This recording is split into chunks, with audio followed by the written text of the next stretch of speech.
Well, I just disturbed their peace, I think. I did. Hello there, welcome to Earth Trifle. I've just been going for a bit of a walk, really, a bit of a stroll, just seeing what's about, recording a few videos here and there. And this is what we call a chemin here in France. So this is like public access, and generally speaking, it's there to allow access to landlocked pieces of land, which is quite common in France due to inheritance rules. Now, this one's actually well used. It's used quite a bit. This particular chemin, whether it be for the chasse and what have you, you know, the hunt. As you just saw, the little deer. You know, it's quite sad to think they're going to be hunted. Quite frankly, it's not my thing. No. But, you know, that was quite sweet, wasn't it? You know, I thought I'd just quickly whip the camera out and make a video. Because we saw a deer on my little stroll that we did. So, yeah, anyway, I'm here in France at the moment. I'm in the Limousin. And it's about South Central, 87 to Horvienne, in the Nouvelle Aquitaine. And it's a nice area of France. It's very green. It's very green, it is. And, yeah, we have trees, we have green, we have fields, we have cows, lots of cows, such as the Limousin cow, brown cow. But we also have lots of sheep, and you know, a lot of farming activity goes on here. But you know, it's just nice just to stop and listen.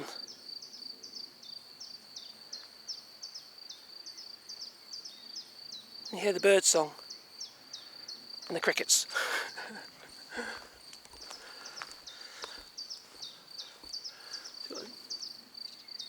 Dead tree up there. That dead tree there. I wouldn't be surprised there's a nest in there. I'll be a bit surprised. Now, here's one of the overhead cables. How lovely. Alright, no, not really, is it? But as you see, it comes all the way up here. Alright? And then it goes as far as the eye can see down there. Now, quite often these cables were placed wherever there was a tram line here in France, you know. It makes perfect sense, you know, a straight line from place to place. So they quite often they'd be set beside a tram line. Now, I don't think that there was a tram line down here. There is one further down that stops and starts. Maybe it comes to here, I don't know, but where would that be going? I suppose that would be going to Orador that way, so maybe that is. Maybe there used to be a tram line through here. I doubt it, because you usually get remnants, you see, of railway lines and stuff like that. And a lot of the old tram lines, which are like little railway lines, were utilised as green walkways, you know, places where people can go and walk with their dogs or take the kids out on the bikes and stuff like that. Let's just move this camera a bit. So. Oh, that's better. That's a bit close. See my bogies. So, yeah, it's quite nice. There's a hawk flying over there. Probably couldn't see that, to be fair. It's a bit overexposed. I'll have to be quicker next time, won't I? So hopefully I don't get no ticks walking down here, because the grass is quite long. I'll have to check my bits when I get back. You know what you've got to do, you know, if you're walking in the old countryside. I don't know if we're going to see any more deer. We might do, you know. Just going for a stroll, you know, with old oxeye daisies. Got more of my field at the moment. One with, got hazel trees, there's all sorts of bloom trees, you know. Chestnut, hornbeam. It's just a nice place to live, you know. And now the internet's good as well, that certainly helps. So I haven't been down this little lane for a while actually, so it's changed quite a bit. I just noticed there's a sign up here saying private property, no entry to that piece there. I found the chemin. That is the chemin, and it's overgrown over here. So now, do I really want to go down there? Because I am most definitely going to get ticks if I go in there. Now, I know there's a stream down the bottom here. As it goes down, there's a little stream that goes from lake to lake to lake. The area is known as like a land of 1,000 lakes, it is. And there's a lot of little man-made lakes, but a lot of natural ones as well. You know, where they found a water, a man-made lake would be like they found a water source and they basically dug it out, you know, and created a little lake, a pond. And quite often it's used for irrigation of the fields and stuff like that. It's quite common.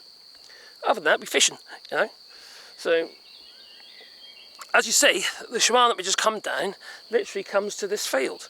Now, I've never noticed that sign before, to be honest. I've been through this several times, but it's a bit overgrown at the moment, which means I might get ticks on my bits. And I've got Lyme's disease. No, it might be why I didn't notice it. Can you see the state of that sign? Private, right, you know, private, no entry into it. So yeah, they mustn't go in there. I don't want to upset anybody, so we won't go that way. So now it's very typical for the farmers to use this kind of fencing. This is just electric fencing, so posts with insulators on, and either barbed wire or electrical tape. Not electrical tape that you wind around things. It's like a nylon tape. It has a little fine wire going through it as well, and effectively it conducts electricity. So they'll have the charge unit somewhere, and it'll be zzz, if you know what I mean. Yeah, if you've got a bad ticker, it's not such a great idea. So anyway, that's how they do that. So they basically ram their posts in. Split posts, usually hazel, split posts. And they last quite a while. And what they do, some of the farmers, they burn the ends, so they last a bit longer, it kills any bugs and nasty stuff in there.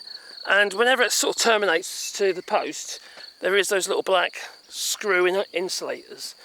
And then they have these stretch units. So they use like a lever type stretcher.